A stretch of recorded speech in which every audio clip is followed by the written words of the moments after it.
Le cas de l'Alliance, les points les plus saillants, tout d'abord autour des préoccupations que vivent donc nos camarades qui sont au niveau de l'activité. Nous ne pas sans savoir que près de 2 ans maintenant, ils sont là dans une grève qui ne voit pas encore l'horizon. Tout simplement réclamer l'alignement de la revalorisation salariale au niveau de notre secteur, chose qui est très déchirée. Je demande aussi donc à ce qu'on puisse mettre en œuvre la fonction publique locale conformément aux dispositions. Si on prend donc le secteur de l'éducation, le point le plus saillant actuellement, c'est la question des décisionnaires. C'est la précarité que vivent nos camarades enseignants décisionnaires. Une fois là, ils vivent dans des conditions extrêmement difficiles. Tout simplement parce que les décrets qui les régissent, le 74 347 et le 2006 392, donc n'est pas en leur faveur à nos cotisations sociales. Ce qui fait qu'à la retraite, ils n'ont pas la même prise en charge que les fonctionnaires. Donc ils font le même travail. Donc c'est un point saillant dans le cahier de l'Alliance. L'autre point aussi, c'est concernant la santé. Récemment même, le Ziguinchor sont un mouvement d'humeur, donc réclamer quand même le respect de certains aspects liés donc à leur prise en charge salariale. Donc les questions de salaire ne se négocient pas, notamment s'il s'agit des cotisations sociales à l'IPRES ou à la caisse de sécurité sociale, ou bien des questions d'avancement ou bien des questions d'ancienneté. C'est des questions qu'on ne négocie pas. Nous aussi demandons aussi au niveau de ces hôpitaux qu'on puisse donc les ériger dans les établissements publics sanitaires de niveau 3, l'hôpital de la Paix et l'hôpital régional de Ziguinchor. Au vu de sa position stratégique sociale, nous avons les hôpitaux qui reçoivent les malades de la région, nous sommes de la sous-région, notamment donc les pays frères de la Gambie et des 2 Guinées. Je pense que c'est important aujourd'hui pour que ces hôpitaux quand même puissent vraiment donc, ériger donc, à des établissements publics sanitaires de niveau 3 pour répondre à la demande sociale par rapport à la prise en charge sanitaire donc, des usagers. L'autre point c'est sur le plan du secteur de l'économie informelle. Nous savons qu'aujourd'hui ce secteur a besoin d'une organisation, d'une formalisation, mais aussi donc d'un accompagnement en termes de moyens financiers qui pourrait les permettre de décoller. Et une fois donc qu'ils puissent avoir ces organisations, c'est aussi donc des secteurs d'emploi.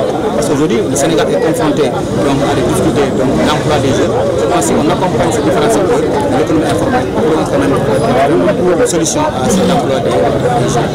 Si on prend donc le point saillant ici, c'est par rapport donc, au secteur touristique. Tout le monde sait que donc, avec la COVID-19, quand même, le secteur touristique est enlisé dans un tourbillon extraordinaire qui ne permet pas quand même aujourd'hui d'avoir une visibilité donc, sur le plan touristique. Tout le monde connaît vraiment l'importance du tourisme dans l'économie de la région. Je pense qu'aujourd'hui on doit pouvoir accompagner donc, ce secteur hôtelier et ce secteur touristique, quand même pour les accompagner dans la relance, pour quand même donc, ces secteurs puissent vraiment redorer leur base, qu'on puisse vraiment accueillir le maximum de touristes au niveau de la région, pour quand même développer l'économie de chère Casamance.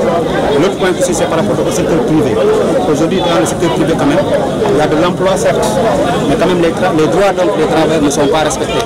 À travers donc, les contrats souvent donc, à ces différents travailleurs, les contrats qui ne respectent pas la législation donc, du droit du travail, ils sont exploités. Nous avons aussi donc, porté donc, la préoccupation cette année pour que dorénavant tous les contrats de travail respectent donc, la législation du droit du travail et que ces contrats soient enregistrés donc, au niveau donc, de l'inspection du travail et de la sécurité sociale. Nous ne pouvons plus nous permettre que des contrats soient signés à gauche et à droite, tout azimut, sans que ça puisse respecter quand même donc, la législation du droit du travail.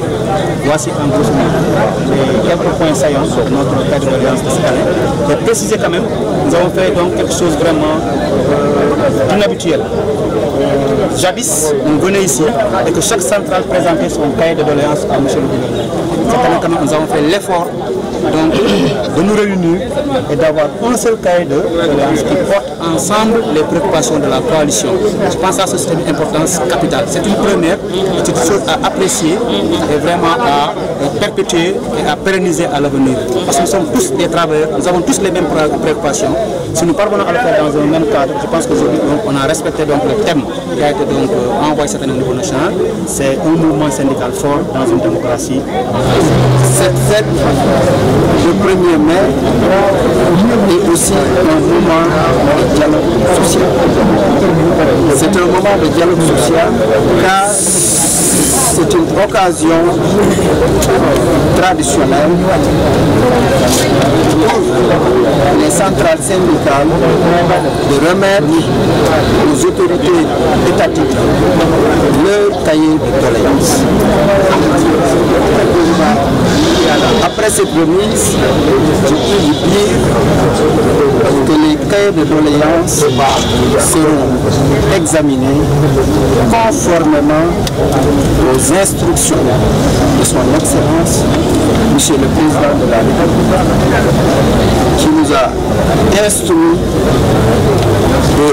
d'examiner et d'analyser ces cahiers de doléances-là dans les meilleurs délais. Pour ce faire, une réunion sera donc convoquée prochainement avec l'ensemble des parties prenantes pour analyser et examiner toutes les questions mentionnées dans cette cahier de doléances. Je voudrais enfin réitérer donc mes félicitations à l'ensemble des syndicalistes, à l'ensemble des travailleurs, et vous dire encore bonne fête de première.